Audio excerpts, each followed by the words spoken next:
Dear student, I hope you are fine. Today discuss about inverse trigonometry function. Inverse trigonometry function क्या है? Trigonometry function आप लोग class 11th में पढ़े होंगे, बस जस्ट इसी का ये अपोजिट है.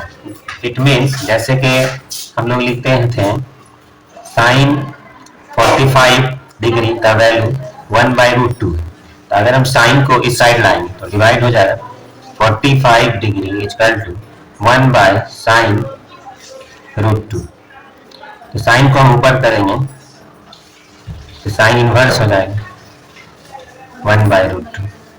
यही हो गया 45 डिग्री. मतलब इसको हम लोग साइन इनवर्स करते हैं, मतलब कि इसका ये इनवर्स उल्टा हो गया, रेसिप्रोकल. 45 डिग्री को हम लोग π/4 भी लिख सकते हैं. साइन इनवर्स 1/√2 यही इनवर्स है. जस्ट जैसे हम लोग 11th क्लास में पढ़े थे साइन 45 डिग्री 1/√2, तो साइन को इधर लाए डिवाइड होगा, तो इस फॉर्म में हमको नहीं लिखना है, ये गलत फॉर्म. हम लिखते हैं इस तरह, ऊपर जाकर इनवर्स में आ जाएगा. 45 डिग्री मीन्स π/4, यानी π/4 साइन इनवर्स 1/√2. अब हम लोग एक चीज और जानेंगे कि साइन एक्स का यहाँ पर लिखा ट्रिगोनोमेट्री फंक्शन, लेकिन ये एक्चुअली फंक्शन होता नहीं, इसको पुराने मैथमेटिशियन ने फंक्शन बनाया है. तो सबसे पहले हम लोग रिलेशन और फंक्शन क्या होता है वो जानेंगे. तो देखिए रिलेशन क्या होता है कि जैसे कि मदर है, फादर, सिस्टर, ये सब हम लोग जानते हैं कि रिलेशन होता है. ओके, तो मदर, अब हम लोग क्या है, मतलब एक दो कॉलम है ए और ये बी. यहाँ पर मान लें ए बी सी और डी, इसमें कर लेते हैं ई एफ जी एच. तो मान लें ए जो है ई का मदर है और ए एफ का क्या है, फादर है.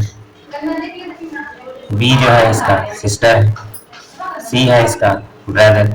इस तरह से एक रिलेशन बन गया, तो ये रिलेशन कहलाता है. और फंक्शन क्या होता है, फंक्शन में होता है कि जैसे कि इसमें एलिमेंट है 1 2 3 4 और बी में है फंक्शन 4 5 6 7 ए और बी. तो इसमें कहता है कि 1 का 4 से कनेक्ट होना चाहिए, 2 को भी 5 से कनेक्ट होना चाहिए, 3 का भी 6 से कनेक्ट होना चाहिए और 4 भी 7 से. मतलब जितना भी इसका डोमेन है या डोमेन, ये सब एक दूसरे से कनेक्ट होना चाहिए. एक भी ऐसा एलिमेंट नहीं हो इसमें जो इसका इमेज नहीं है. ठीक है, इमेज सबका कनेक्ट होना चाहिए. रिलेशन में क्या एक है भी, एक छूट भी है कोई बात नहीं रिलेशन में, लेकिन इमेज में जितना भी इसमें एलिमेंट है सब कनेक्ट होना चाहिए एक दूसरे से और सबका एक ही इमेज होना चाहिए, डबल नहीं होना चाहिए. जैसे रिलेशन में क्या था, ए के ई के साथ भी एक कनेक्शन है और एफ के साथ भी कनेक्शन है, बट यहाँ पर 1 का सिर्फ 4 से कनेक्ट है, 2 5 से कनेक्ट है, 3 का 6 से कनेक्ट, 4 का 7 से कनेक्ट. मतलब एक एलिमेंट का सबका एक ही से कनेक्शन होना चाहिए, डबल नहीं होना चाहिए, किसी भी दो इमेज नहीं बनना चाहिए.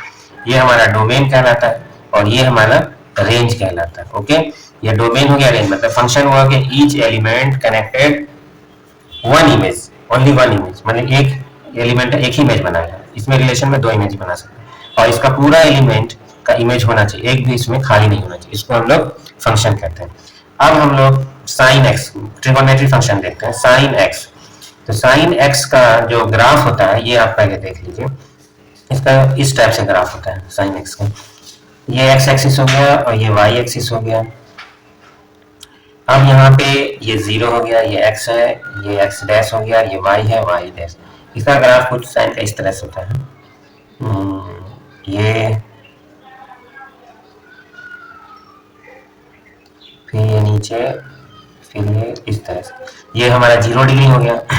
यहाँ पे π/2 हो गया, ये हो गया पाई, ये फिर हो गया 2 ये सॉरी यहाँ पे हो जाएगा 3π/2, ये हो जाएगा 2π, फिर ये हो जाएगा 5π/2, ये हो जाएगा फिर 3π. सेम इधर भी हो जाएगा -π/2, -π, -3π/2, -2π, -5π/2, सोनी इस तरह से. ये रेंज मेरा हो जाएगा यहाँ पर 1, ये y का वैल्यू 1 और नीचे हो जाएगा -1. ये 1 यहाँ के रेंज में जाएगा और ये -1. ये साइन एक्स का ग्राफ होता है. देखिए 0 डिग्री पर साइन का वैल्यू 0, फिर पाई पे भी 0, फिर 2π पे भी 0, 3π पे भी 0 होता है. इस तरह से इधर में. तो यहाँ पर देखिए एक ही डोमेन का डिफरेंट इमेज बन रहा है. 0 में भी 0 आ रहा है, y में भी 0. मतलब फंक्शन तो ऐसा होता है कि एक एलिमेंट का एक ही इमेज बनना चाहिए, लेकिन यहाँ पर 0 डिग्री में भी 0 आ रहा है, पाई में भी जीरो आ रहा है, 2 पाई में जीरो आ रहा है, 3 पाई में जीरो आता है। एक जैसे अगर हम यहाँ पर डिग्री लिखते हैं तो उसका इमेज एक ही एलिमेंट का बहुत सारा इमेज बन रहा है ना। तो इसके लिए मैथमेटिशियन जो थे पुराने पहले के, उन्होंने इसको फंक्शन बनाया, फंक्शन था नहीं, इसको एक रेंज दे दिया कि 1 और -1 और -π/2 से π/2, -π/2 एंड π/2, इसके बीच में अगर हम एलिमेंट लेते हैं तो इसका डिफरेंट, अगर कुछ और वैल्यू लेंगे तो कुछ डिफरेंट इमेज इसका बनेगा, एक एलिमेंट का एक ही इमेज बनेगा। ये रूल मेरा फंक्शन अप्लाई करता है। जैसे कि x और y ये लीजिए, ठीक है। तो -1 का वैल्यू -π/2 यानी sin π/2 और -1, फिर -√2/2 -π/4, फिर x का वैल्यू 0 तो y का वैल्यू 0, फिर यहाँ पे आ गया √2/2 तो ये आ गया π/4, फिर यहाँ पे आ गया आपका 1 तो ये π/2 है। देखिए अब हम देख रहे हैं कि जो भी आ रहा है सब डिफरेंट वैल्यू आ रहा है। x का वैल्यू ये है तो y का इमेज बना है, मतलब जो डोमेन है वही उसका एक एलिमेंट का एक ही इमेज बन रहा है। तो अब यहाँ पर ये से ये के बीच में मेरा फंक्शन अप्लाई हो रहा है। अब इसको हम लोग, ये तो साइन एक्स का ग्राफ हुआ, अगर हमको इनवर्स का ग्राफ बनाना है तो क्या पहले हम बता दिए, अगर साइन का ग्राफ ये ऐसे हो रहा है तो इसको पलट दिया जाएगा, इस तरह से इसका ग्राफ बन जाएगा। ये हमारा y एक्सिस है और ये y डैश है, ये x एक्सिस है, ये x डैश हो गया। अब इधर हो जाएगा x पे -1 और ये हो गया 1, और ये ऊपर हो जाएगा π/2, नीचे हो जाएगा -π/2। तो इसका ग्राफ मेरा इस तरह से बनेगा, इस तरह से बने, उल्टा हो जाएगा। ये हो गया मेरा -π/2 से, यहाँ हो गया -1, ये होगा। इसमें क्या हो जाएगा, उल्टा हो। अब मेरा ये जो हो जाएगा डोमेन जो हो जाएगा -1 से 1 हो जाएगा, और रेंज मेरा क्या हो जाता है -π/2 से π/2, ठीक है। ये मेरा रेंज हो जाएगा, ये उल्टा होता है। साइन एक्स में क्या था रेंज मेरा -1 से 1 और डोमेन था -π/2 से π/2 लिया था। तो यहाँ पर मेरा जस्ट उसका उल्टा हो गया। तो देखें, तो यहाँ पर ग्राफ साइन एक्स का ये होता है, लेकिन मैथमेटिशियन ने इससे एक वैल्यू ले लिया जिससे इसका डिफरेंट वैल्यू आता है, जैसे -π/2 से π/2। तो ये हो गया साइन इनवर्स का ग्राफ। इसी तरह सबका रेंज है, 6 ट्रिग्नोमेट्री फंक्शन होता है ना, तो छयों का डोमेन एंड रेंज है। तो हमको इसके आईटी ऑफ ट्रिग्नोमेट्री फंक्शन में ये बहुत जरूरी है इसको जानना। तो सबसे पहले इसको हम रिमेंबर कर लेंगे, याद कर लेंगे कि क्या क्या होता है। ओके, देखिए साइन इनवर्स का तो डोमेन और रेंज यही हो गया मेरा। साइन इनवर्स का डोमेन मेरा -1 से 1 और रेंज -π/2 से π/2 हो गया। ओके, अब आया मेरे पास कॉस इनवर्स। अच्छा, साइन इनवर्स और इससे मिलता जुलता हो गया कॉसेक इनवर्स। कॉसेक इनवर्स का डोमेन हो जाएगा, पूरा रियल नंबर होगा और सिर्फ हम इसमें -1 और 1 को छोड़ देंगे, क्योंकि -1 और 1 पर ये कॉसेक जो होता है अनडिफाइंड होता है, तो इसको हटा देंगे तो बाकी सारा रियल नंबर डोमेन हो जाएगा। और रेंज मेरा हो जाएगा, क्या हो जाएगा इसमें भी, -π/2 से π/2, और इसमें भी 0 में सिर्फ ये मेरा अनडिफाइंड होता है, इसको हटा देंगे। तो साइन इनवर्स का हो गया डोमेन -1 से 1 और रेंज -π/2 से π/2। कॉसेक का भी सेम वही होता है, रियल नंबर साला, सिर्फ इसमें -1 1 को हटा देंगे क्योंकि इस पे अनडिफाइंड होता है। और रेंज में मेरा 0 पे अनडिफाइंड हो रहा है, इसलिए इसको हटा के बाकी सारा वैल्यू -π/2 से π/2 के बीच में आ जाएगा। फिर है थर्ड मेरा हो गया tan इनवर्स x। तो इसका डोमेन हो जाएगा मेरा, डोमेन सारा रियल नंबर आ जाएगा, इसमें कोई भी वैल्यू लेस रख सकते हैं। और रेंज में मेरा आएगा क्या, -π/2 और π/2, इस दोनों को छोड़ देंगे, इन दोनों पे tan 90 डिग्री का इन्फिनिटी होता है, अनडिफाइंड, इन दोनों को छोड़ देंगे, बाकी इसके बीच में जो वैल्यू आएगा वो हमारा इसका रेंज हो जाएगा। इसमें हम ओपन इंटरवल लगा दिया ताकि ये दोनों छोड़ के इसके बीच वाला वैल्यू लें।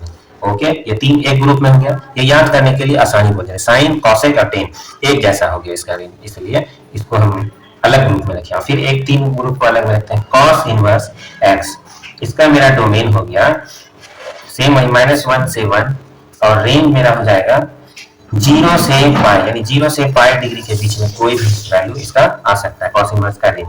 इसके बाद सेम इसी की तरह है सेक इनवर्स एक्स, सेक इसका मेरा डोमेन हो जाएगा रियल नंबर, सारा रियल नंबर आएगा, सिर्फ इसमें -1 और 1 को छोड़ देंगे, क्योंकि ये दोनों पर ये अनडिफाइंड हो रहा है, इसलिए इसको हम छोड़ करके बाकी जो भी रियल नंबर आता है वो सारा डोमेन है।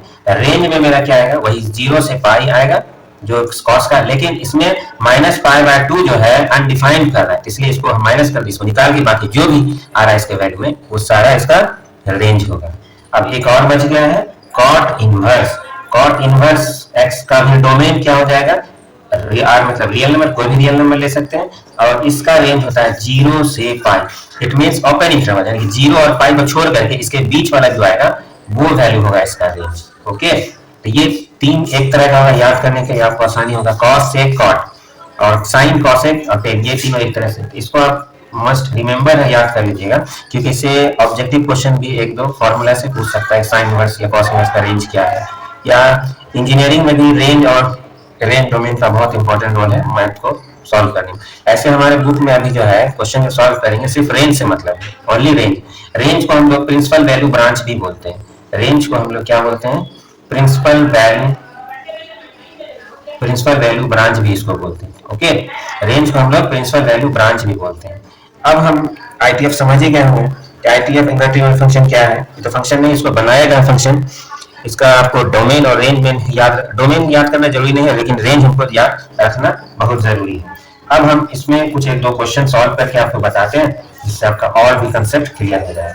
जैसे कि हम क्वेश्चन दिया रहेगा, जैसे कॉस इनवर्स √3/2, इसका हमको लिखना है रेंज निकालना है, या फिर प्रिंसिपल वैल्यू ब्रांच भी जिसको बोलते हैं, वो प्रिंसिपल वैल्यू ब्रांच। तो सबसे पहले कॉस इनवर्स का देखिएगा कि इसका रेंज हमको याद रहना चाहिए। इसका रेंज तो होता है 0 से पाई के बीच में होता है, 0 से पाई, यानी इसका जो भी वैल्यू आएगा वो 0 से 0 या पाई या 0 पाई के बीच में जो होगा वो आएगा। ओके, तो हम कैसे निकालेंगे इसको, देखिए, लेट कॉस इनवर्स √3/2 को हम लोग थीटा मान लें। ओके, कॉस इनवर्स इस साइड लाएंगे तो क्या हो जाएगा, √3/2 इधर आके ये इनवर्स खत्म हो जाता है, कॉस थीटा हो जाता है। ये इनवर्स का प्रॉपर्टीज है। ओके, अब हम देखेंगे कि √3/2 जो है कॉस का कितने डिग्री का वैल्यू आता है, √3/2। तो √3/2 मीन्स साइन कॉस 30 डिग्री का वैल्यू आता है, कॉस 30 यानी कॉस π/6, यानी इसके लिए हम लिख सकते हैं cos π/6 equal to cos theta, यानी cos π/6 और √3 होता है। देयरफॉर थीटा का वैल्यू होगा यहाँ पर π/6। तो ये जो है आप देखेंगे जो है इसका जो ये था रेंज था, क्या था, 0 से पाई, तो ये 0 से पाई के बीच में अप्लाई हो रहा है, तो इसलिए हम लिख सकते हैं principal, therefore principal value of cos inverse √3/2 is π/6। Okay, इस टाइप से क्वेश्चन आ सकता है हमको बनाने के लिए।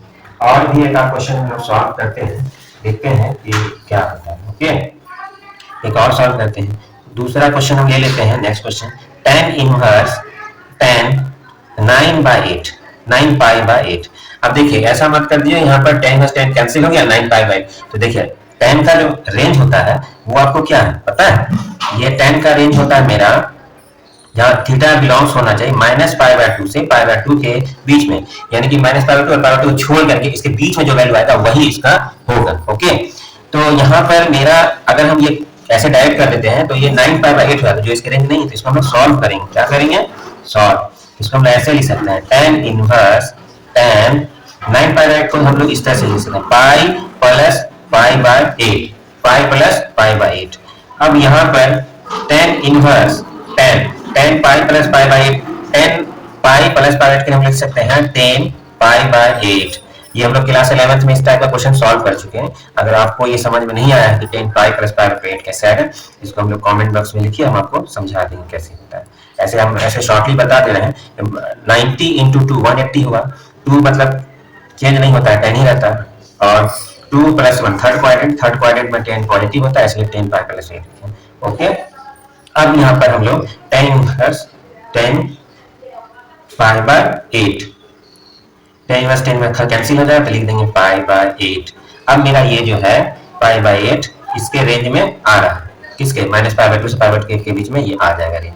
ओके, तो यही मेरा प्रिंसिपल है, ये मेरा इसके रेंज में आ जाएगा, -π/2 से π/2 को छोड़ कर इसके अंदर में ये आ रहा है, ये मेरा आंसर है। ओके, एक क्वेश्चन और ट्राई कर लेते हैं, third question. Sine inverse cos 43 pi by 5। इसमें भी हम लोग डायरेक्ट नहीं करेंगे, इसको पहले देख लेंगे कैसे सॉल्व करना है। ओके, तो देखिए इसको पहले ब्रेक करेंगे। साइन इनवर्स कॉस क्या लिखना है, 8 पाई प्लस 3 पाई बाय 5। देखिए इसको अगर हम लोग एलसीएम लेंगे 5 हो जाए, 5 40 43 बाय 5। ठीक है, इसको हम इस तरह से लिख सकते हैं। अब यहाँ पर cos 8 पाई प्लस 3 पाई 5 क्या लिख सकते हैं, sine inverse cos 3 pi by 5 लिख सकते हैं। क्यों, क्योंकि ये इसका फॉर्मूला, ये 11th क्लास में हम अच्छे से समझाए थे। अगर आपको समझ में नहीं आ रहा है इसके लिए हमको कमेंट में लिखिए, हम इसको आपका वीडियो बना करके हम इसको अच्छे से समझा देंगे। ओके, तो इसके लिए हो गया ये फॉर्मूला cos 3 पाई बाय 5। अब हम फिर cos 3 पाई बाय 4 तोड़ देंगे। Sine inverse sine pi by 2 pi by 2 pi by 2। Okay, pi by 2 minus sorry cos 3 pi by 2 minus 5 pi by 2 minus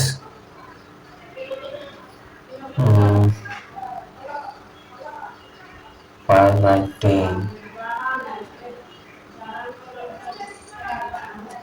2 और 10 का एलसीएम लेंगे 10 हो जाएगा। यहाँ पे आएगा मेरे पास 2 पाई और यहाँ पे 2 5 पाई, यहाँ 10 4 पाई बाय 10। ओके, थोड़ा सा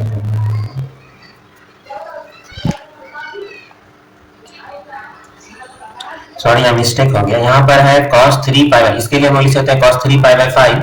अब यहाँ पर cos थीटा बराबर होता है, एक फॉर्मूला था क्लास 10th में भी था, cos थीटा के लिए हम लिख सकते हैं sine 90 minus theta equal to cos theta होता है, यानी कि sine pi by 2 minus theta equal to cos theta.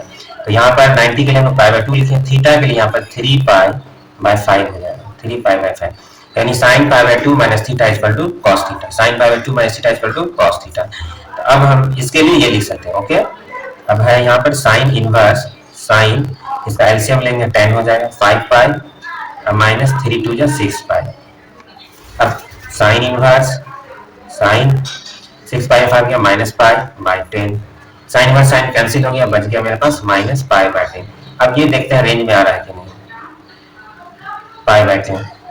तो ये साइन इनवर्स का रेंज क्या होता है, माइनस पाई बाय 2 से पाई बाय 2, ये इसके रेंज में आ रहा है। इसका मतलब इसका हमारा प्रिंसिपल वैल्यू क्या हो गया, minus pi by 10। Principal value is minus pi by 10 answer. That's all guys, आज के लिए इतना ही काफी है। नेक्स्ट क्लास में हम लोग आगे इसके बारे में पढ़ेंगे। Thank you so much.